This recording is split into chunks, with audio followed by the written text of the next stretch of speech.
The alarm bells rang through the Galactic Council building. Red lights flashed in every hallway. Council members from across the galaxy rushed to the emergency meeting room. Something big was happening in the HFY star system, Council leader. Valthera moved her long arms quickly as she read the reports. Her blue skin turned pale. The war between the Vector Empire and the Morden Collective had been going on for 3 years. Both sides had huge war fleets.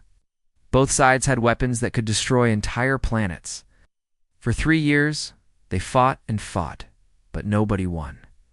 Today was different. "Show me the readings again," Valthera said to her assistant. The big screen in the meeting room lit up. It showed the HFY system where the two fleets were fighting. Hundreds of massive warships floated in space, shooting energy beams at each other. Explosions lit up the darkness between the stars. But there was something new on the screen. A small dot appeared between the two fighting fleets. "What is that?" asked Councilmember Jurak, pointing at the dot with one of his 4 hands. "A ship," the assistant said. "But it's not like any ship in our records." The dot on the screen grew bigger as the computers focused on it. The ship looked old and beaten up. Parts of it seemed to be made from different materials stuck together. It was tiny compared to the warships around it. The smallest enemy cruiser was 100 times bigger than this strange vessel. "Where did it come from?" Valthera asked. "Unknown. It just appeared in the middle of the war zone." Both fleets stopped shooting at each other. They're all looking. At this new ship, Council member Zeektel, who was very old and had seen many wars, studied the readings carefully. His eyes grew wide. "These energy patterns. I know them from somewhere." The assistant typed quickly on her computer. Running scan through historical databases. Everyone waited. The room was quiet except for the sound of the computers working. Then the computer made a sound. "Match found. Impossible," whispered the assistant. "The energy signature matches. ... Earth." The room became completely silent. Nobody moved. Nobody spoke. Earth, the planet of humans. The species that disappeared 200 years ago. Valthara S. Voice shook. "That cannot be right." Scan again. The computer scanned again. Same result. The ship's energy came from human technology. "But the humans are gone," said Jurak. "Everyone knows this. Their planet went dark during the Great Silence. No messages. No ships leaving their system. Nothing." Zichtel nodded slowly. "We sent investigation. Teams 20 years later, their star system was empty. No life on any planet, we declared them extinct." The screen changed. Now it showed a message coming from the strange ship. The letters appeared in the old Earth language that nobody had seen for 2 centuries. "This is Captain Jinha of the Earth defense vessel Defiance. We are here to end this war." Every council member stared at the screen. Earth defense vessel? The Earth was gone. Humans were extinct. This made no sense. Valthera turned to her military advisor. "How many human ships do we have in our records?" At the time of the Great Silence, humans had maybe 50 small ships. Most were cargo vessels or science ships. They had no real war fleet. Their technology was very basic. And now this ship doesn't match anything in our records. Duh! The whole design is unknown. The energy output is strange. It's like they took their old technology and changed it completely. On the screen, they could see the Vector and Morden fleets moving. Both sides were turning their massive warships toward the small human vessel. Thousands of weapons pointed at the tiny Defiance. "They're going to destroy it," said Jurak. The message from Captain Jinha came again. This time everyone could hear his voice through the speakers. He sounded calm and strong. "To the Vector Empire and Morden Collective. You have been fighting for 3 years. Millions have died.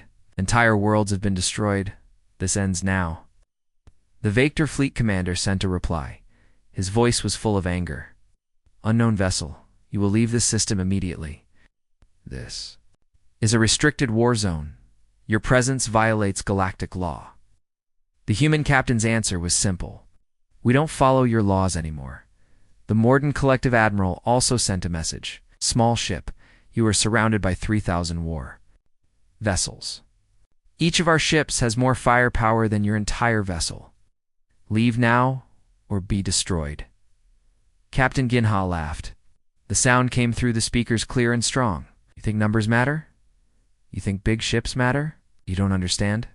Humans at all. Valthera felt a chill run through her body. Something in the human's voice was different. It wasn't fear. It wasn't anger. It was something else. Something that made her remember old stories her grandmother used to tell about the humans. The stories said humans were crazy. They said humans would fight against impossible odds. They said humans never gave up, even when they should. Most people thought the stories were just myths. Sir, the assistant said quietly, I'm getting more readings from the human ship. The energy patterns are ... unusual. Show me. New numbers appeared on the screen. Ow. The energy coming from the small human ship was growing stronger. Much stronger. That's impossible, said the military advisor. A ship that size cannot generate that much power? Zickdahl studied the readings with his old wise eyes, unless they found a new way to make energy. The Vector fleet began to move closer to the human ship. Their weapons charged up, ready to fire. The Morden ships did the same. Both sides wanted to destroy this strange vessel that dared to enter their war, but the human ship didn't run away. It didn't ask for mercy. Instead, it moved toward both fleets. Captain Jinha, Valthara said into the communication system, This is the Galactic Council. Please identify yourself. How are you still alive? What happened to Earth? The human. Captain's voice came back strong and clear. Earth is gone. Our home is gone, but we are not gone. We learned to live in the dark between the stars. We learned to survive where nothing should survive. Where have you been for 200 years? Getting stronger? The energy readings from? The human ship spiked again. Whatever they were doing, it was building up to something big. We came back to find the galaxy at war, Captain Jinha continued. Species destroying each other over resources and territory. You forgot what we humans learned a long time ago. What did you learn? Valthera asked. That survival isn't about being the biggest or the strongest. It's about never giving up. It's about finding a way when there is no way. The Vector fleet fired first. Hundreds of energy beams shot toward the small human ship. Each beam had enough power to melt through the strongest armor in the galaxy. But something impossible happened. The beams passed right through the human ship like it wasn't there. Every council member stared at the screen in shock. The human vessel was still there, but the weapons had gone through it like it was made of light. How? Whispered Jorah. Letters K. Captain Jinha's voice came through the speakers one more time. This time, it carried the weight of 200 years of impossible. Survival. You want to see what humans became during our exile? You want to see what happens when a species refuses to die? The small ship began to glow with a strange blue light. Then watch carefully. Class is about to begin. Inside the human ship Defiance, Captain Jinha stood calmly at the command center. Around him, 46 other humans worked at their stations. The ship was small, but every part of it hummed with strange energy. Her hands moved quickly over controls that glowed with blue light. Both enemy fleets are moving toward us. 3,000 ships total. Their weapons are charging again? And our status? All systems running perfectly, Captain. The resonance engine is stable. We're ready for whatever they throw at us.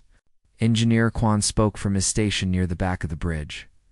Sir, I'm seeing massive energy build up from both fleets. They're preparing to fire everything they have. Jinha smiled. It wasn't a happy smile. It was the smile of someone who had survived impossible things. Good. Let them show us their best weapons. Then we'll show them what 200 years in the void taught us. Harren touched a panel, and the main screen showed the space around them. Thousands of enemy ships surrounded the tiny Defiance. Each enemy ship was huge compared to theirs. The smallest one was bigger than a city. Captain Harren said quietly, Any normal ship would be destroyed in seconds. We're not a normal ship, Ginha replied. And we're not normal humans anymore. The Defiance looked old and patched together from the outside, but inside it was something completely new. When their colony ship had been lost in deep space too. Centuries ago, the 50,000 humans aboard had faced a choice. They could die slowly as their resources ran out. Or they could change everything, They chose to change. Generation after generation, they had rebuilt their ship. They took apart the laws of physics and put them back together in new ways. They learned to live on pure energy instead of food. They learned to think faster than computers. They learned to make the impossible become possible. Incoming transmission from the Vector fleet, Haran reported. Put it through. The voice of the Vector fleet commander filled the bridge. He sounded angry and confused. Human vessel, our weapons pass through you. Explain this immediately. Ginha pressed a button to reply. We exist in multiple states. At once, when you fire at us, we simply choose not to be where your weapons are. That's impossible. Everything is impossible until someone does it. The Morden Admiral's voice joined the conversation. Human ship, you are using technology that violates the basic laws of physics. This is forbidden by galactic treaty. Jin Ha laughed. We never signed your treaties. We were too busy learning how to survive where survival was impossible. Quan called out from his station captain. Both fleets are charging their main weapons. Energy levels are off the charts. How long until they fire? 30 seconds. Harin's fingers danced over her controls. Shall I activate full defensive measures? Not yet. Let them fire first. I want them to understand what they're dealing with. The bridge was quiet except for the hum of the resonance engine. Every human on the ship was calm. They had spent their entire lives learning to face impossible odds. 20 seconds. On the main screen, they could see the enemy ships glowing as their weapons charged. Enough firepower to destroy a moon was pointed at their small vessel. 10 seconds. Captain. Quan said readings show they're about to fire weapons that could crack a planet. Noted.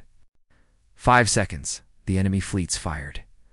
Thousands of energy beams, plasma bolts, and matter disruptors shot toward the Defiance. The combined firepower could have destroyed an entire star system. Haran pressed a single button. The human ship shimmered and became translucent. The deadly weapons passed through empty space where the ship had been. But the ship was still there, visible like a ghost. Impossible, screamed the Vector commander. Cannot exist and not exist at the same time. Dina's voice was perfectly calm. We learn to live in quantum uncertainty. We exist in multiple probability states. Your weapons hit the versions of us that chose not to be real. The Morden Admiral's voice shook with fear. That's weaponized quantum mechanics. It violates 17 different laws of physics. Your laws, not ours. Quan called out excitedly. Captain, their weapons fire drained massive energy. From their ships, they'll need 10 minutes to recharge. Perfect, Haran. Show them what we learned about offense. Haran smiled. Her hands moved to different controls. Target selection, the biggest ship from each fleet. Make it educational. The Defiance turned toward a massive Vector battleship. The enemy vessel was 3 kilometers long and armed with enough weapons to destroy 100 ships like theirs. Quan, give me power to the reality disruptors. Reality disruptors charging. Sir, we're drawing energy directly from quantum vacuum. Haran, lock onto their command ship. Locked on, Captain. Shall I fire? Fire. Something invisible shot out from the human ship. It wasn't an energy beam or a missile. It was something much stranger. The massive Vector battleship began to flicker like a broken light. For a moment, it was there. Then it wasn't. Then it was again. What are you doing to us? Screamed the battleship's captain. Ginha explained calmly. We're putting your ship into quantum uncertainty. Right now, you exist in multiple states. In some states, your ship was never built. In others, it exploded years ago. In others, it's perfectly fine. The battleship flickered faster and faster. The quantum state will collapse in 10 seconds, Haran reported. When it does, reality will choose which version of their ship is real. The crew of the Defiance watched the countdown on their screens. 10:98. The battleship's crew sent panicked messages. Please stop this. We surrender. 7. 6-5. Jinha didn't respond. This was a lesson the galaxy needed to learn. 4, 3, 2. The battleship made. One final flicker. One reality collapsed into certainty. The battleship was gone, not destroyed, not damaged. Simply gone, as if it had never existed. The space where the 3-kilometer warship had been was completely empty. Both fleets went silent. 3,000 ships full of alien crews stared at the spot where their most powerful vessel had just stopped being real. How? Whispered someone on the communication. Channel Jinha answered, We didn't destroy your ship. We convinced reality that it was never built in the first place. The silence stretched for long minutes.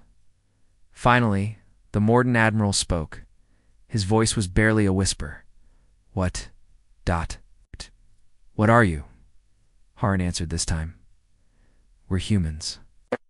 The species that refused to die when the universe tried to kill us? We're the species that turned exile into evolution, Quan added.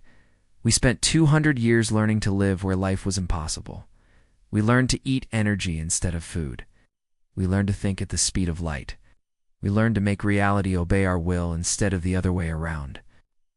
Stood up from his captain's chair. You want to know what makes humans different from every other species in the galaxy? No one answered, but everyone was listening. When you face something impossible, you give up.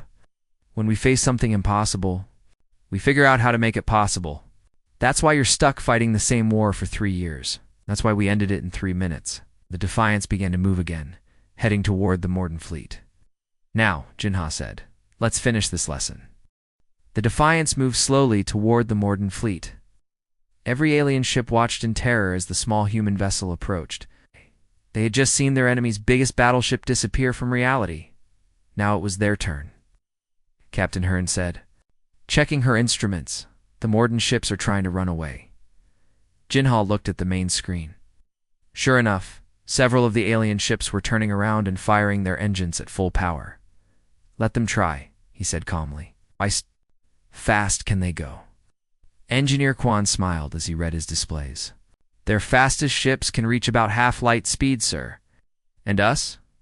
We can go much faster than light, Captain. We learned to fold space itself. Rin watched as more Morden ships tried to escape. Should we chase them? No need. Show them. Why running is pointless. Heron pressed several buttons.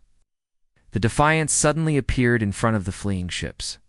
It had traveled across the star system in less than a second. The Morden admiral's voice crackled over the radio. Impossible. We're behind us. Jinha replied. We were behind you. We were also in front of you. We exist wherever we choose. To exist, one of the fleeing Morden ships fired its weapons in panic. The energy beams shot toward the human vessel. The Defiance didn't dodge. Instead, something amazing happened. The ship caught the energy beams and absorbed them. The human vessel glowed brighter as it ate the enemy's attack. Thank you for the energy, Heron said into the radio. Our ship runs on any kind of power. The more you shoot at us, the stronger we become. The Morden fleet stopped trying to run. They formed a circle around the human ship, all their weapons pointing inward. Human vessel, the admiral said. You are outnumbered 1,000 to 1. Surrender now. Quan laughed from his station. Captain, they still don't understand. Then let's teach them, Jinha said. Herin, prepare the multiplication field. Multiplication field ready, sir. The small human ship began to shimmer, and something impossible happened. The ship split into 2 identical copies, then 4, then 8, then 16. In seconds, there were 100 copies of the Defiance surrounding the alien fleet. One is real? Screamed a Morden captain. All of them. Jinha's voice came from every ship at once. We learned to exist in multiple realities at the same time. The alien ships didn't know which target to shoot at, fired wildly in all directions. But every energy beam was absorbed by the human ships, making them all glow brighter. This is madness, the Morden admiral shouted. You're breaking the laws of physics. We didn't break them, Haran's voice replied from everywhere at once. We just learned to rewrite them. Suddenly all the copies of the human ship disappeared. Except one. The real Defiance floated alone in the middle of the alien fleet. That was just a demonstration, Jinha said. Now let me show you what we really learned during our exile. The human ship began to change. Its hull stretched and twisted in ways that hurt to look at. Parts of it folded into dimensions that shouldn't exist. Quan explained over the radio. Our ship exists in 12 dimensions at once. You can only see 3 of them. The Defiance reached out with invisible arms that existed in higher dimensions. These arms grabbed the largest Morden ship, a massive dreadnought. The size of a small moon, the dreadnought's crew screamed as their ship was lifted by forces they couldn't see. To them it looked like their vessel was floating in space with no explanation. "Let us go," the dreadnought's captain begged. "As you wish," Jinha said. The invisible arms let go. But instead of floating normally, the dreadnought began to fall. Upward, then sideways, then in directions that had no names. "What's happening to us?" the captain cried. Heron answered, "We're dropping you through the 4th dimension. Oh, don't worry. You'll land safely, just not in this reality." The massive dreadnought stretched like rubber and disappeared with a sound, like tearing fabric. "Where did you send them?" asked another Morden captain. "To a universe where your war never started," Quan replied. "They'll be much happier there." The remaining alien ships huddled together like frightened animals. They had never seen technology like this. It wasn't just advanced. It was impossible. "Please." The Morden admiral said quietly, "We surrender. Just tell us what you want." Jinha thought for a moment. "I want you to understand something. You've been fighting this war for 3 years. Millions have died. Entire worlds have been destroyed. And for what? For control of the Kethfer system," the admiral replied. "Its planets have rare minerals." Harin scanned the system. Harin's instruments swept across the nearby planets. "Captain, I'm detecting large deposits of quantum crystals on 7 worlds. How much?" "Enough to supply both fleets for 1,000 years." Jinha broadcast to both the Vector and Morden fleets. "You're fighting over resources that exist in huge amounts. There's enough for everyone. But the mining rights, the Vector..." Commander started to say, "Quan, show them how we mine." Engineer Quan pressed a few buttons. A beam of soft light shot from the Defiance toward the nearest planet. The beam touched the surface for just a second. "Scan the planet now," Quan said. Both fleets scanned the world. Their instruments showed something incredible. The beam had somehow duplicated all the rare minerals on the planet. Now there were twice as many crystals as before. "We learned too. Copy matter at the quantum level," Quan explained. "We can make as many resources as anyone needs." The alien fleets were silent for a long time. Finally, the Vector commander spoke. "You could have done this 3 years ago. All this fighting was for nothing?" "You never asked for help," Jinha replied. "You just started shooting at each other." The Morden admiral's voice was full of shame. We didn't know humans still existed. We thought you were extinct." "We were supposed to be," Harin said. "When our colony ship was lost in deep space, we had 2 choices. We could die like civilized beings, or we could become something new. We chose to become something new," Quan added. "We learned to live on pure energy. We learned to think faster than light. We learned to exist in multiple dimensions." Jinha stood up on his bridge. "Every human on this ship has abilities that would seem like magic to you. But we're not gods. We're just the species that refused to accept the word impossible." The Defiance began to move away from both fleets. "Where are you going?" asked the Vector commander. "Home," Jinha replied. "To Earth's solar system. It's time to rebuild what was lost." "But Earth is dead," the Morden admiral said. Harin smiled, though the aliens couldn't see it. "Captain, shall I show them what we learned about bringing dead worlds back to life?" Jinha nodded. "Why not? They need to understand what humans can really do." The small ship turned toward the galaxy's center, where Earth's sun waited in the darkness. Behind them, 2 alien fleets slowly began to stand down from their war positions. For the first time in 3 years, the guns were silent in the Kethfer system. The humans were going home. The Galactic Council emergency meeting had been going for 6 hours. Reports kept coming in from across the galaxy. The news was always the same. Humans were back. And they were impossible. Council leader Velthara stared at the growing list of incidents on her screen. Her hands shook as she read each report. Human ship appeared at the Zelux mining dispute. It somehow made the asteroid belt bigger so both sides could mine peacefully. Human vessels stopped the war between the Krim Empire and the Dole Republic. By turning their battleground into a beautiful garden world, 3 human ships ended the trade blockade at Sector 7 by creating a new hyperspace route that cuts travel time in half. Councilmember Jirak looked confused. "How many human ships are there?" "We don't know," replied military advisor Bexelon. "Every time we think we've counted them all, more appear. They seem to be everywhere at once." Old Councilmember Zichtel studied the ancient records on his personal tablet. According to our files, humans had maybe 50 ships when they disappeared. All were small cargo or science vessels. "What about weapons?" asked Valthera. "They had primitive nuclear missiles and simple energy guns.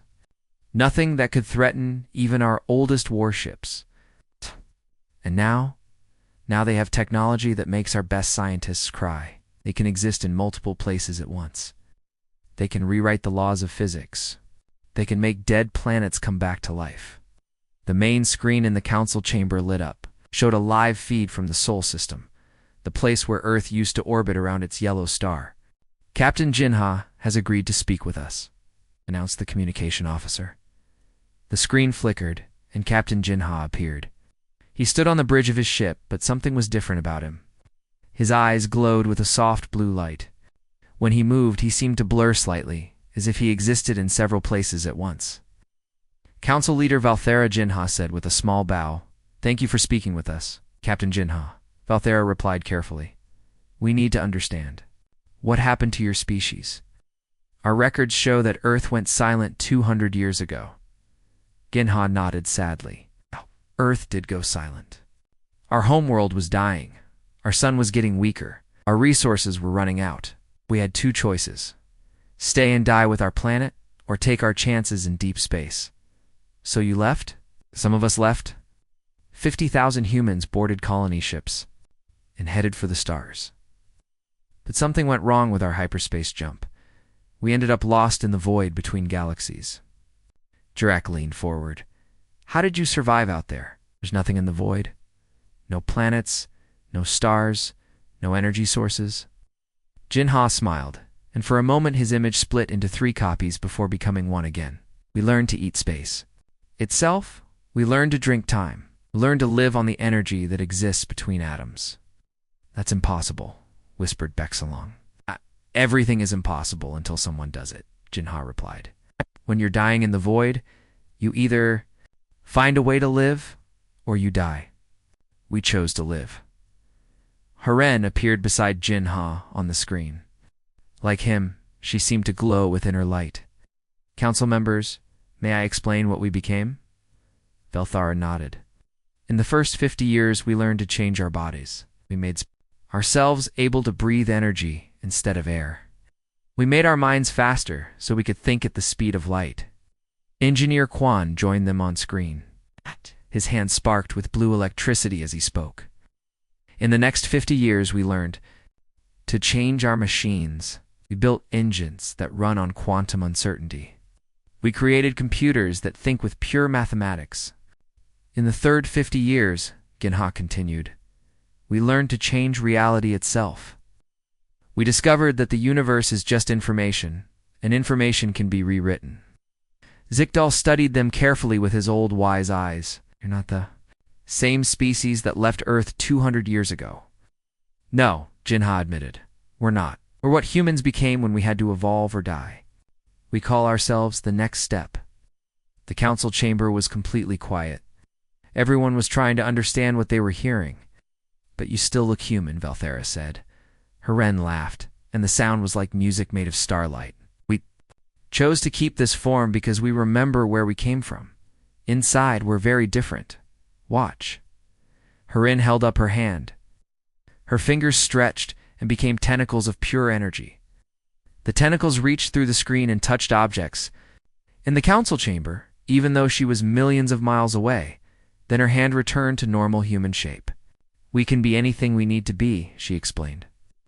"But we choose to be human because being human means never giving up." Quan stepped forward. "Council members, we came back to this galaxy because we heard about all the wars, heard about species, fighting each other over resources and territory. "We came back to help," Jinha added, "because that's what humans do. We help." Valthara felt a chill run through her body. "What do you want from us?" "Nothing," Jinha replied. "We don't want your permission to exist. We don't want a seat on your council. We don't want to rule over anyone. Then what? We want to fix things. We want to stop the wars. We want to show other species that there's enough of everything for everyone." Bexelon stood up quickly. "But that will change everything. Our entire economy is based on scarcity. Our governments exist because resources are limited," as Harin said simply. "Things will change. We can't just remake the galaxy." Jurak protested. Quan smiled, and for a moment, his image became transparent. "We're not remaking the galaxy. We're showing the galaxy what it could become." The screen changed to show the Sol system. Where Earth used to be, there was now a new planet. It was green and blue and beautiful, with white clouds swirling around it. "We rebuilt Earth," Jinha explained.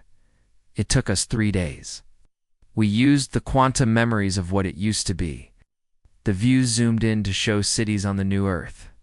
But these weren't normal cities. They floated in the air, connected by bridges. Made of light, gardens grew on every building. The ocean sparkled with clean, pure water. "This is what humans can build now," Harin said. "This is what any species can build if they stop fighting and start working together." Valthera stared at the beautiful world on the screen. "How many of you are there now?" 50,000 started the journey, Jinha replied. "But we learned to copy ourselves at the quantum level. Now, there are as many of us as needed." "Needed for what?" "To help every species in this galaxy reach their own next step. To show everyone that impossible is just another word for not tried yet." The communication ended. The screen went dark.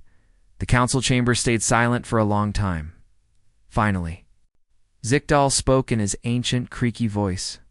"The humans have returned, but they're not the same species we remember."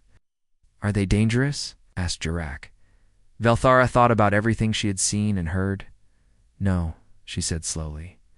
"They're something much more frightening than dangerous." "What's that?" "Their hope." 6 months after the humans returned, the galaxy was a different place. Council leader Valthara stood at the window of her office, looking out at the busy space lanes around the council station. Ships from hundreds of different species flew past. In perfect harmony, there were no more wars. It's no more fights over resources. It's no more hungry worlds begging for food. The humans had kept their promise. They had fixed everything. Her assistant brought her the daily reports. Valthera read them with amazement, just like she did every day. "The Kethfer system now has enough quantum crystals to supply the entire galaxy for 10,000 years. Human. Ships duplicated the mineral deposits on 47 worlds. The food shortage on Rim Colony 7 has been solved. Humans taught them how to grow crops that eat sunlight directly. The war between the Zeta Alliance and the core worlds has officially ended. Both sides are working together to build the new hyperspace gates that humans designed." Valthera set down the reports and sighed. Everything was perfect. So why did she feel worried? Her communication system chimed. "Council leader, you have an urgent message from the Outer Rim. Put it through." The screen showed Admiral Korvac of the Independent Systems Coalition. His face was angry and his voice was full of hate. "Valthera, we need to talk. Humans are destroying everything we built." "What do you mean? They've brought peace to the galaxy." "Exactly," Korvac shouted. "Peace. Do you know what peace means for people like us? It means no more weapons contracts, no more military spending, no more need for armies." Valthara understood. There were still some species that made their living. From war, they sold weapons, hired soldiers, and profited from conflict. "Admiral, surely you can find new ways to make money." "I don't want new ways. I want the old ways back. I want a galaxy where strength matters more than cooperation, where the strong rule and the weak serve. The humans won't allow that." Korvac smiled, but it was not a nice smile. "Then we'll have to remove the humans." The communication ended. Valthera felt a chill of fear. She immediately called the emergency council meeting.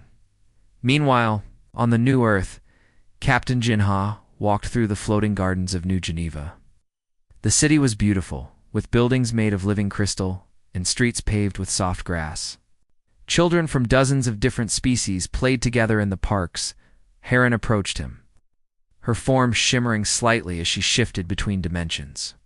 "Captain, we're detecting military buildup in the outer rim sectors." "How many ships?" "About 5,000, all armed with the old weapons. They're calling themselves the Restoration Fleet." Quan materialized beside them, his body crackling with quantum energy. "They're planning to attack human settlements. They want to force us to leave the galaxy." Ginha nodded sadly. "We knew this would happen. Not everyone wants peace." "Should we prepare our defenses?" Heron asked. "No, we don't fight anymore. Remember, we teach." "But Captain, they have enough firepower to destroy entire solar systems." Ginha smiled. "We have something much more powerful than firepower. We have hope." 3 days later, the Restoration Fleet arrived at the Sol system. Admiral Korvac led the massive armada of warships toward the new Earth. Each ship bristled with weapons designed to kill and destroy. "All ships prepare for battle," Korvac ordered. "Today, we take back our galaxy from these impossible humans." Fleet moved into attack formation. 5,000 warships surrounded the beautiful blue world where humans had rebuilt their home. But something was wrong. There were no human defenses. No shields around the planet. No weapons platforms in space. Earth just sat there, peaceful and undefended. "Sir," his tactical officer reported, "I'm not detecting any military installations on the planet. What about their ships?" "Where is their fleet?" "Unknown, sir. Long-range sensors show only civilian vessels." Korvac felt confused. The humans had demonstrated incredible power just months ago. Where were their impossible weapons now? A communication signal came from the planet. Captain Jinha's face appeared on the screen. "Admiral Korvac, welcome to Earth. Would you like to come down and talk?" "I'm here to destroy you," Korvac shouted. "No. But would you like to see what we've built first? It might change your mind." "Nothing will change my mind. You've ruined everything." Ginha looked sad. "Admiral, may I show you something?" Without waiting for an answer, Ginha waved his hand. Suddenly, every ship in Korvac's fleet could see through their viewports into the other ships. They saw something amazing. On every ship, the crew members were staring at each other in wonder. Vector soldiers were looking at Morden engineers. Crim warriors were standing next to Dole scientists. Species that had been enemies for centuries were working together. "In the same fleet?" "Look around you, Admiral," Jinha said gently. "Your fleet is made up of people from dozens of different species. They're all working together to fight us. They can cooperate to make war. Why can't they cooperate to make peace?" Korvac looked around his own bridge. His crew included members from 6 different species. They had all been his enemies at one time or another. That's different," he said weakly. "Is it Haran? Show him our gift?" Commander Haran's voice came through the communication system. "Admiral, we're sending you the plans for our technology. All of it, free of charge." Into every ship's computer system. Detailed instructions for building quantum engines, reality manipulators, matter duplicators, and dimensional gates. "Why?" Korvac asked in shock. "Because sharing knowledge makes everyone stronger," Quan's voice replied. "Because teaching others is what humans do." Jinha appeared on every screen in the fleet. "Admiral, you came here to destroy us because you think we're taking something away from you? But we're not taking anything. We're giving you the power to become more than you ever dreamed possible. But if everyone has this technology, then no one will need weapons anymore." Exactly. Korvac stared at the technology readouts flooding his screens. With this knowledge, his people could build paradise worlds. They could explore other galaxies. They could become gods. "Why are you giving this to us?" he asked quietly. Jinha smiled. "Because 200 years ago, we were lost in the void with no hope of survival. Could have given up and died. Instead, we chose to become something better. We learned that the universe is big enough for everyone to win," Horan added. "We learned that helping others makes us stronger, not weaker. We learned that impossible is just another word for not yet," Quan finished. Admiral Korvac looked around at his fleet. 5,000 ships full of people from different worlds, all united in their desire to fight the humans. But now, with human technology freely shared, they could unite for something better. "Fleet Command," he said slowly. "Stand down from attack positions, sir," his tactical officer asked. "We're not here to fight anymore. We're here to learn." 1 year later, the galaxy had changed beyond recognition. Every species had access to human technology. Poverty was extinct. War was a forgotten concept. Death from old age had become optional. But the most important change was not in technology. It was in thinking. Species that had fought for thousands of years now worked together to explore new galaxies. Ancient enemies became close friends. The word impossible disappeared from most languages on the new Earth.